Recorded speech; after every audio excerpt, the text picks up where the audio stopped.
कृष्ण की बुआ कुंती की कथा। कुंती देवी एक आदर्श महिला थी। वे महात्मा पांडवों की माता एवं भगवान श्री कृष्ण की बुआ थी। ये वासुदेव जी की सगी बहन थीं तथा राजा कुंती भोज को गोद दे दी गई थी। जन्म से ही इन्हें लोग पृथा के नाम से पुकारते थे, परंतु राजा कुंती भोज के यहाँ इनका पालन पोषण होने से ये कुंती के नाम से विख्यात हुई। ये बालपन से ही बड़ी कुशल, सदाचारिणी, संयमशिला एवं भक्तिमयी थी। राजा कुंती भोज के यहाँ एक बार एक बड़े तेजस्वी ब्राह्मण अतिथि रूप में आए। इनकी सेवा का कार्य बालिका कुंती को सौंपा गया। इनकी ब्राह्मणों में बड़ी भक्ति थी और अतिथि सेवा में बड़ी रुचि थी। राजपुत्री पृथा आलस्य और अभिमान को त्याग कर ब्राह्मण देवता की सेवा में तन मन से तैयार हो गई। उन्होंने शुद्ध मन से सेवा करके ब्राह्मण देवता को पूरी तरह से प्रसन्न कर लिया। ब्राह्मण देवता का व्यवहार बड़ा अटपटा था। कभी वह अनियमित समय पर आते, कभी आते ही नहीं और कभी ऐसी चीज़ खाने को मांगते जिसका मिलना अत्यंत कठिन होता। किंतु पृथा उनके सारे काम इस प्रकार कर देती मानो उन्होंने उनके लिए पहले से ही तैयार कर रखी हो। उनके शील, स्वभाव एवं संयम से ब्राह्मण को बड़ा संतोष हुआ। कुंती की यह बचपन की ब्राह्मण सेवा उनके लिए बड़ी कल्याणमय सिद्ध हुई और इसी से जीवन में संयम, सदाचार, त्याग एवं सेवा भाव की नींव पड़ी। आगे चलकर इन गुणों का उनके अंदर अद्भुत विकास हुआ। कुंती के आदर, निष्काम भाव का विकास भी बचपन से ही हो गया था। इन्हें बड़ी तत्परता एवं लगन के साथ ब्राह्मण की सेवा करते पूरा 1 वर्ष हो गया। इनकी सेवा मंत्र का अनुष्ठान पूरा हुआ। इनकी सेवा में ढूंढने पर भी ब्राह्मण को कोई त्रुटि नहीं दिखाई दी। तब वे इन पर बड़े प्रसन्न हुए। उन्होंने कहा, बेटी, मैं तेरी सेवा से बहुत खुश हूँ। मुझसे जो वर मांगना चाहती हो मांग लो। कुंती ने ब्राह्मण देवता को बड़ा ही सुंदर उत्तर दिया। श्री कृष्ण की बुआ और पांडवों की भावी माता का यह उत्तर सर्वथा अनुरूप था। कुंती ने कहा, भगवान, आप और पिताजी मुझ पर प्रसन्न हैं। मेरे सब कार्य तो इसी से सफल हो गए। अब मुझे वरों की कोई आवश्यकता नहीं है।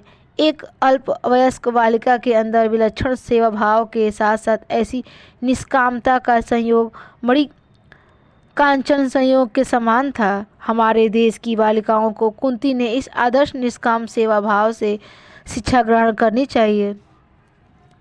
अतिथि सेवा हमारे सामाजिक जीवन का प्राण है और इसी शिक्षा भारतवासियों को बचपन से ही मिला जाया करती है। सच्ची एवं सात्विक सेवा वही है जो प्रसन्नतापूर्वक की जाए, जिसमें भारत अथवा उकताहट न प्रतीत हो और जिसके बदले में कुछ न चाहा जाए। आजकल की सेवा में प्राय इन दोनों बातों का अभाव देखा जाता है। प्रसन्नतापूर्वक निष्काम भाव से हुई सेवा कल्याण का परम साधन बन जाता है। जब कुंती ने ब्राह्मण से कोई वर नहीं मांगा तो उन्होंने उनसे देवताओं के आह्वान का मंत्र ग्रहण करने के लिए कहा। वे कुछ न कुछ कुंती को देकर जाना चाहते थे। अब की बार ब्राह्मण के अपमान के भय से वे इनकार न कर सकी। तब उन्होंने उसे अवर्थ वेद के शिरोभाग में आए हुए मंत्रों का उपदेश दिया और कहा कि इन मंत्रों के बल से तू जिस देवता को चाहे आह्वान करेगी वह तेरे अधीन हो जाएगा। यूँ कहकर वे ब्राह्मण कहीं अंतर्ध्यान हो गए। ये ब्राह्मण और कोई नहीं, उग्रतपा महर्षि दुर्वासा थे। इनके दिए हुए मंत्रों के प्रभाव से वो आगे चलकर धर्म आदि देवताओं से युधिष्ठिर आदि को पुत्र के रूप में प्राप्त कर सकी। कुंती का विवाह महाराजा पांडु से हुआ। महाराजा पांडु बड़े ही धर्मात्मा थे। उनके द्वारा एक बार भूल से मृग रूपी धारी किंदम मुनि की हिंसा हो गई। इस घटना से इनके मन में बड़ी ग्लानि और निर्वेद हुआ और उन्होंने सब कुछ त्याग कर वन में रहने का निश्चय कर लिया। देवी कुंती बड़ी पति भक्ता थी। वे भी अपने पति के साथ इंद्रियों को वश में करके तथा कामजय सुख को तिलांजलि देकर वन में रहने के लिए तैयार हो गई। तब से उन्होंने जीवन पर्यंत नियम पूर्वक ब्रह्मचर्य व्रत का पालन किया और संयम पूर्वक रहीं। पति का स्वर्गवास होने पर इन्होंने अपने बच्चों की रक्षा का भार अपनी छोटी सौत माद्री को सौंपकर अपने पति का अनुगमन करने का विचार किया, परंतु माद्री ने इसका विरोध किया। उसने कहा, बहन, मैं अभी युवती हूँ, अतः मैं पति का अनुगमन करूँगी। तुम मेरे बच्चों की संभाल रखना। कुंती ने माद्री की बात मान ली और अंत तक उसके पुत्रों को अपने पुत्रों से बढ़कर समझा। सपत्नी एवं उनके पुत्रों के साथ कैसा बर्ताव करनी चाहिए, इसकी शिक्षा भी हमारी माता बहनों को कुंती के जीवन से लेनी चाहिए।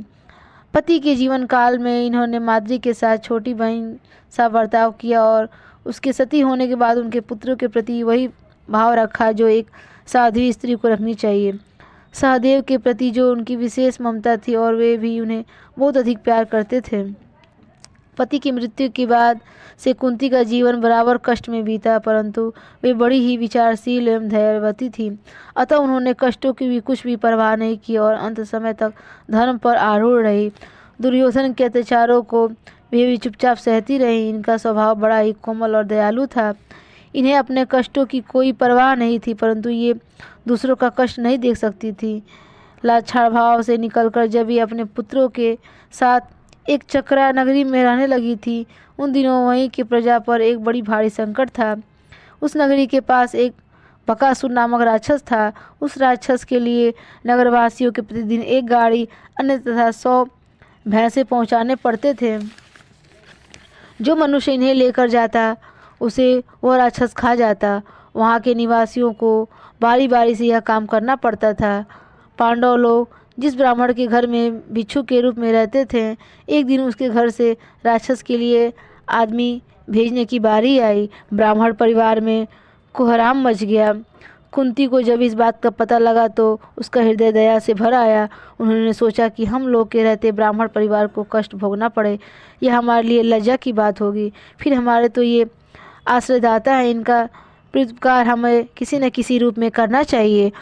अवसर आने पर उपकारी का प्रत्युपकार न करना धर्म से च्युत होता है।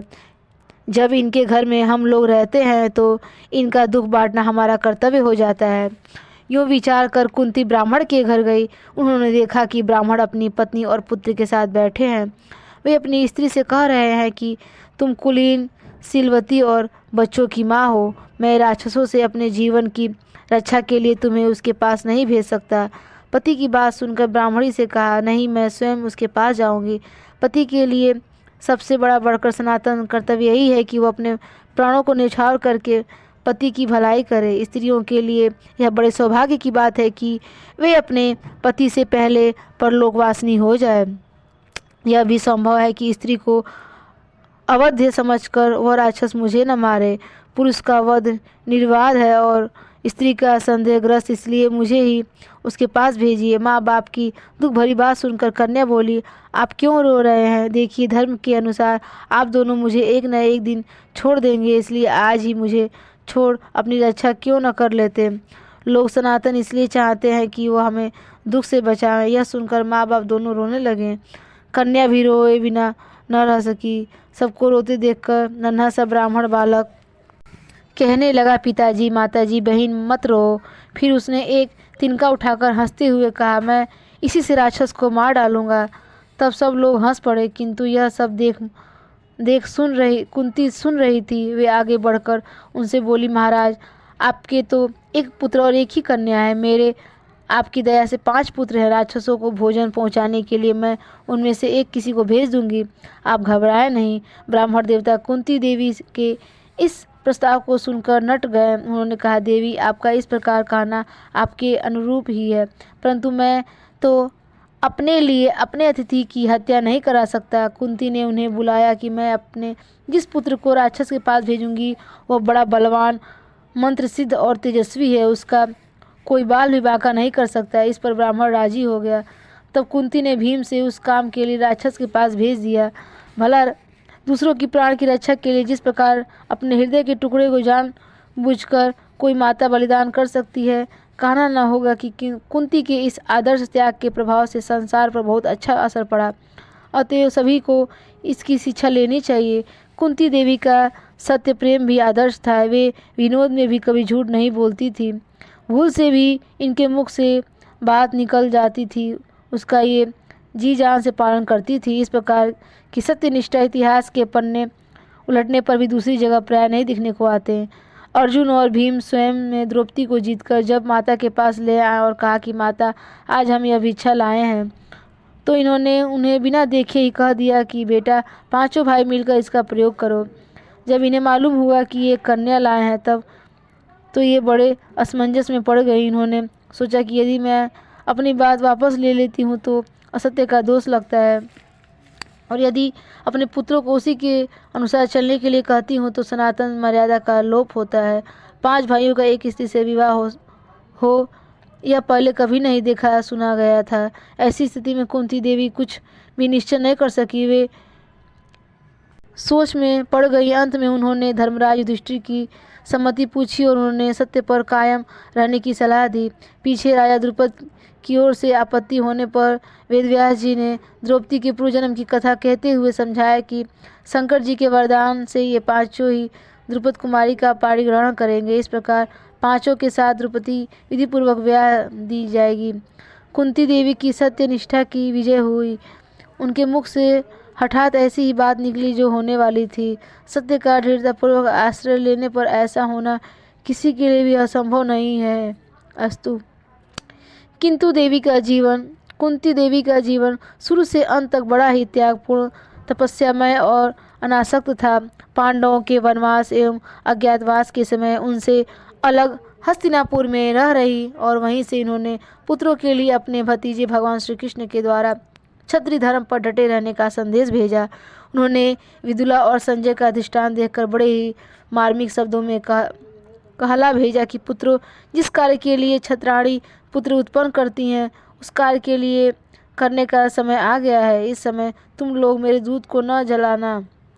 महाभारत के युद्ध के समय भी यह वही रही और यह युद्ध समाप्ति के बाद जब धर्मराज युधिष्ठिर सम्राट के पद पर अभिव्यक्त हुए और उन्होंने राजमाता बनने का सौभाग्य प्राप्त हुआ, उस समय उन्होंने पुत्र वियोग से दुखी अपने जेठानी की सेवा का भार अपने ऊपर ले लिया और द्वेष एवं अभिमान से रहित होकर उनकी सेवा में अपना समय बिताने लगी। यहाँ तक कि जब ये दोनों युधिष्ठिर से अनुमति लेकर वन जाने लगे उस समय वे चुपचाप उनके संग ही हो ली और युधिष्ठिर आदि के समझाने पर भी अपने दृढ़ से निश्चय ही विचलित हो नहीं हुई।